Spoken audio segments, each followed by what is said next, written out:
That is Barak, our blue and gold macaw, with the scientific name of Ara Ararona, meaning genius.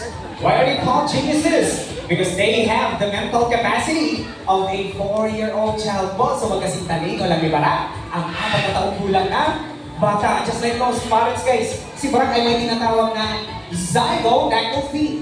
What is zygodactyl nga ba? Mapakita yan ni Barak using a Filipino footwear called Kadang-Kadang. Okay lang guys, di ba yun? Support boy and Marja, that is zygodactyl that will go to the front, to the back, and allowing them to provide them. So, marching boy in left, right, right,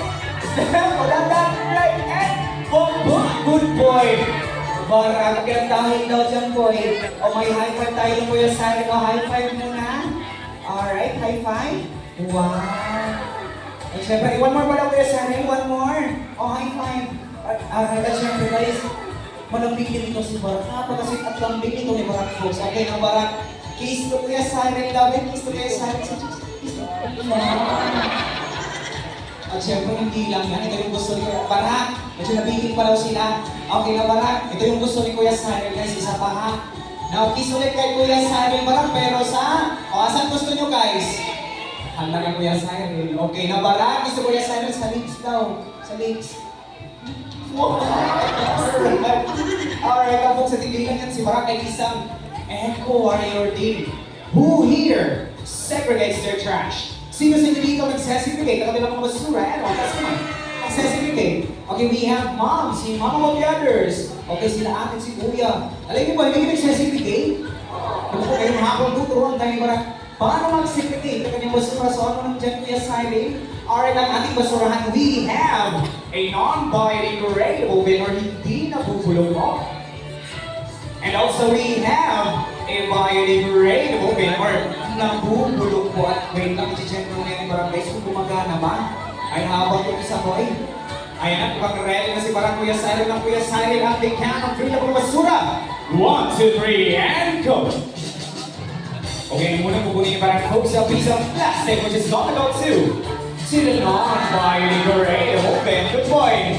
Pangalang pupunin yung parang, it's another piece of plastic which is gonna go to the non-biodegradable bin. May dalawang pang basura boy. And this time, a piece of leaf down, which is gonna go to the biodegradable bin. And one piece of trash, boy.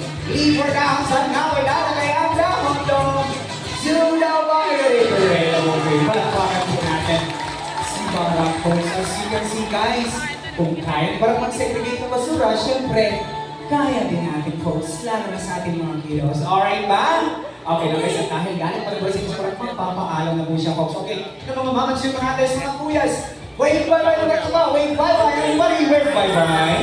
Alright, no boy, parang nag-bye-bye na sila sa iyo. Parang, wave bye-bye everybody na daw. Wave bye-bye. Boy, wave bye-bye. Alam, wait lang guys ha. Parang wave bye-bye. Alam, nakakakit yung mga bye-bye Kuya Cyril. Alright, no boy. Oh ha? Ano daw? Okay, sige na. Bye-bye na daw mo. Oh, wait lang natin guys ha. Alright. Okay na po. Bye-bye. Okay lang. Oh, wait lang. Pinigyan pa muna. O na lang. Bye-bye. Kung saan kaya niya talaga mag-bye-bye po. So, ibig sabihin yan, he wants to stay in the show.